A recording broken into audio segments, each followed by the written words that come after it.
Here's your brain. Goes to your main engine loom. Up here, into that, to earths to your engine. There's two. Comes around here to your injectors. Around here to your glow plugs.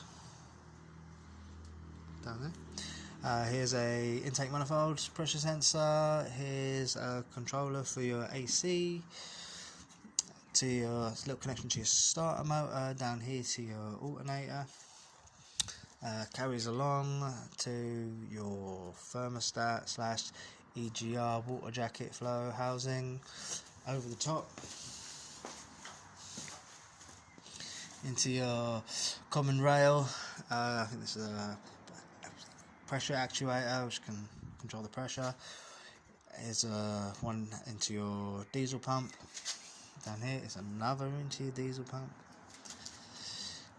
Down here to your intercooler fan, and along here to your O2 sensor on your exhaust. Another section comes back down past your EGR. There's two plugs here to control your vacuum devices. Back up here to your main throttle body housing controller. Up through here to your intercooler sensor. Here's another vacuum controller to your main airflow sensor. Down to these controllers, these sensors here, which read the pressure values of your DPF. And then there's a couple that go under.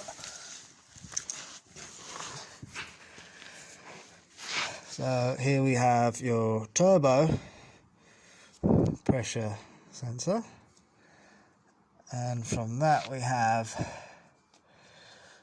some more. We have oil temperature and oil pressure sensors on your oil pump cooling filter housing. And then for your gearbox, there's another separate loom which goes down to your clutch and then back over and round under your intercooler, where there's two connections for your gearbox.